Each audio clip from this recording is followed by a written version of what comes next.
Hi everyone, I'm Emily Teacher, and today we're reading The Wisdom of Rabbi Rabinowitz. The Jewish people long ago discovered that humor can be an antidote for life's hardships, and this fact is reflected in many of their folk tales. The following story from Russia tells of Moshe, a hard-working but poor tailor, and his wife Sarah. Did I say poor? To tell the truth, Moshe's business endeavors brought in barely enough money to pay the rent on their small house and put food on their table. So we're going to be reading um, a Russian Jewish folk tale today about Moshe, the hardworking poor tailor, and his wife. Moshe's brother Jacob and sister in law Martha lived in the adjoining village with their 6 children. Jacob described his occupation as a roofer, but his earnings never amounted to more than a pittance. For, as he never tired of explaining, a roofer can't work in the rain, and when it isn't raining, who needs roof repairs?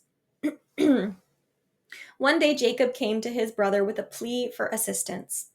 He and his family had been evicted from their home and were in dire need of a place to stay. Of course, it would only be temporary. Moishe sympathized with his brother, but explained that his house was barely spacious enough for 2. How would 8 more people fit into it? But Jacob, though an indifferent roofer, was a glib talker. In no time at all, he had cajoled his brother into offering temporary accommodations.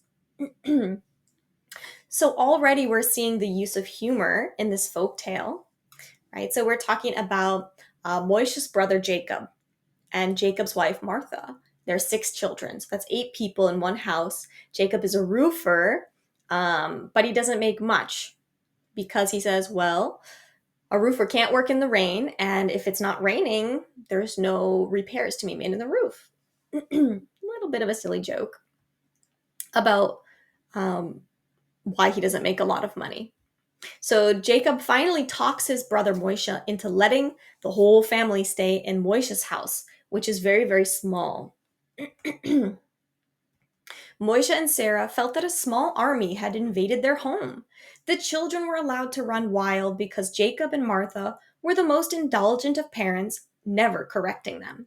Their muddy boots trampled dirt all over the floor, and the house, which had once been immaculate, became impossible to clean.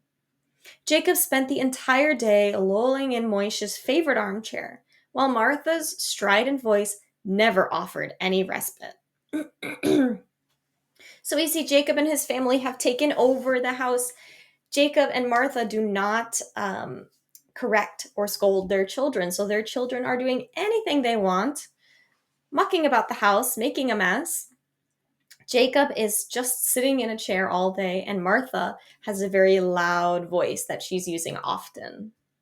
Sarah rued the day her husband had invited his relatives into their home.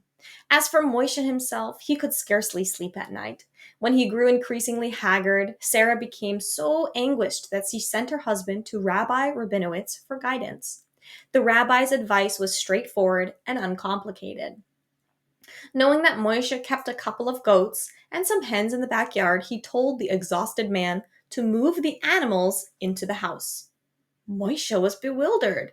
He could not imagine how such a preposterous action would alleviate the problem. But because the rabbi was renowned for his sage counsel, Moishe felt it was not his place to raise objections. Sarah, who had no such qualms, argued vehemently against the plan. In the end, neither one was willing to disregard completely the rabbi's recommendation, so they brought the goats and the hens into the house. Moishe was starting to look haggard because he couldn't sleep at night. If you lose a lot of sleep, it makes you look really, really tired and sick. So Moishe went to Rabbi Rabinowitz, right, the head of their temple, the rabbi, for some guidance. The rabbi told him to bring all the animals, the goats and the hens, into the house with all 10 of the family members.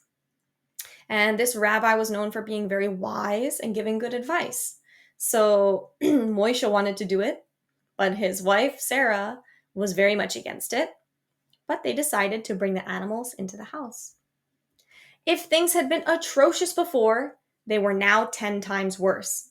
The hen's incessant cackling nearly drove Moishe out of his mind, and the pungent odors of the goats were sickening.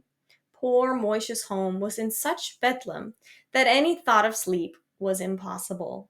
In tears, he returned to the rabbi to ask what to do. The rabbi told him to return the goats and the chickens to the backyard. So, with the goats, the chickens, and 10 people in the house, things were worse than ever. It smelled horribly all the time. It was loud all the time. So, finally, Moishe went back to the rabbi, and the rabbi said, "Okay, put the animals back to the backyard." Moishe's relief was enormous as he drove the squawking chickens and the stubborn goats out from his house. The rooms suddenly seemed so peaceful that he scarcely noticed the unruly children, his loudmouthed sister-in-law, and his good-for-nothing brother.